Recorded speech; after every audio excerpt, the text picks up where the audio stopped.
You did it! Congratulations on your hard work and persistence over the past few years.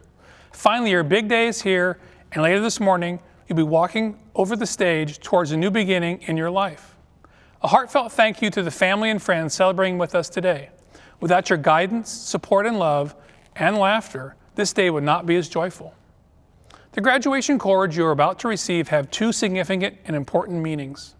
First, the light blue color represents the exceptional leadership and service you have individually demonstrated during your time at Boise State. The dark blue color signifies Boise State's shared values of fairness, respect, academic excellence, trustworthiness, responsibility, citizenship, and caring. Like the cord you will wear, all these values should be tied together and close to your heart. The values represented today do not disappear as you move forward. Instead, these shared values should be embodied in your words and actions for the entirety of your life. Live them. Ground yourself in these standards and let them serve us as a reminder of your years at Boise State University. As you move forward to the next chapter, fortune does favor the bold. Nothing in life is worth having unless you take risks and surprise yourself with what you're capable of. Remember, the best is always yet to come. And again, congratulations on such a momentous occasion. Thank you for joining us today, and happy graduation. Go Broncos! Hello, graduating student leaders, and congratulations. Today we celebrate not only your graduation, but everything that came before. All of the time and effort that you put in to make our campus community a vibrant place as leaders in student organizations, research, as teaching assistants, and wherever else you found the inspiration to step up to the challenge.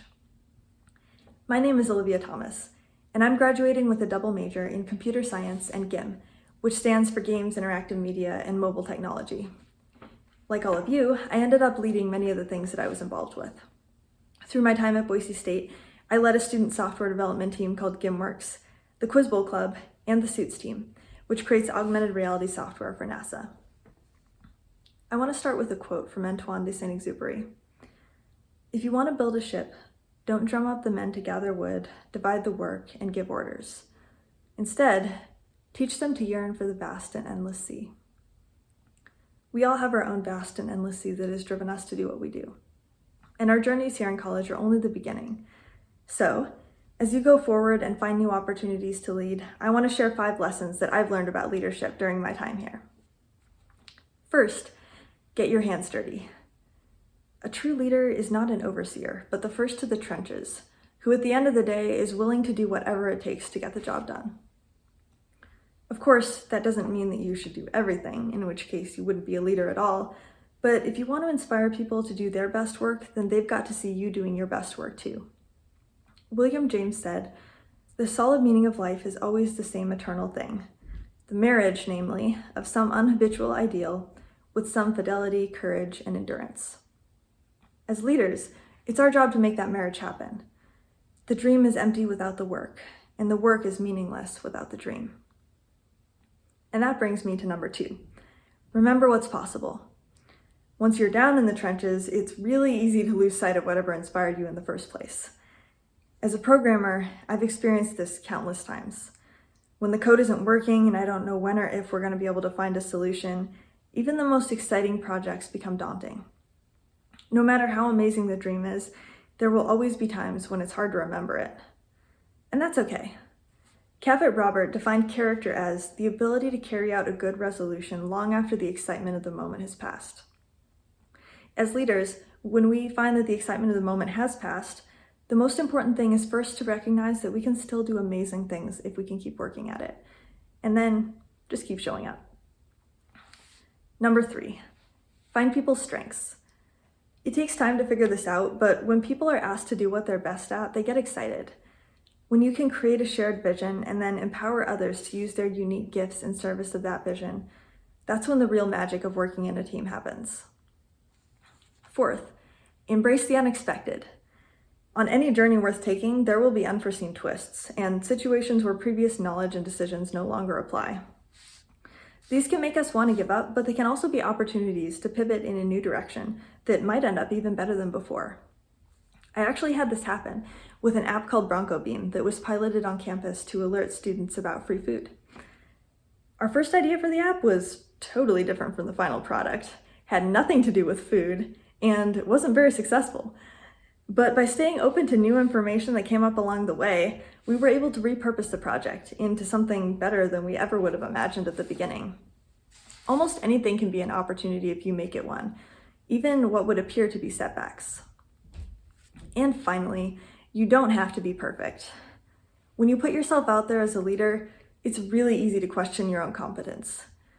The first year that I led NASA Suits, I walked out of almost every meeting feeling like I had no idea what I was doing. I used to frame this in terms of imposter syndrome, telling myself that I just needed to be more confident. And confidence is important, but I've learned that sometimes the best way to get it is to stop focusing on how good you are in the first place. Fixating on how good you are at something, whether by undervaluing your own skill or by being overconfident, is a distractor. If you really want to do something, it doesn't matter how good you are. There's only one path forward, and that path is practice and improvement. Also, it's okay to acknowledge your weaknesses, and when you do that, it makes you a better leader, not a worse one. When you know them, you can figure out how to compensate and surround yourself with people who are good at things that you're not. So those are the things that I've learned. At the end of the day, a lot of it boils down to just showing up and being willing to do the job. You have all proven that you can do that during your time in college. So congratulations, and I wish you all the best as you embark towards your next vast and endless sea.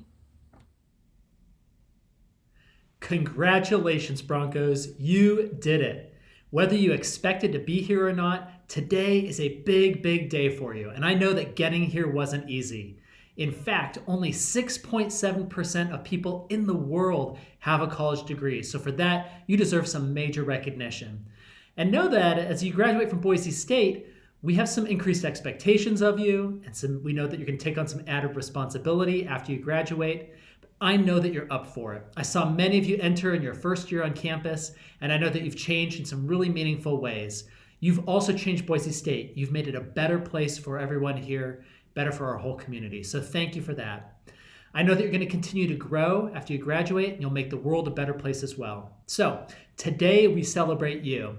And at the same time, I want you to take a moment today to think about all those in your life that made it possible for you to get here to this point. Take time to think about the teachers, parents, family members, friends, scholarship donors, everyone that was there for you along the way that helped you in your journey to graduation. None of us makes it this far without a little bit of help. So take time in your life today or sometime soon to say thank you to those individuals. And finally, once again, congratulations and go Broncos.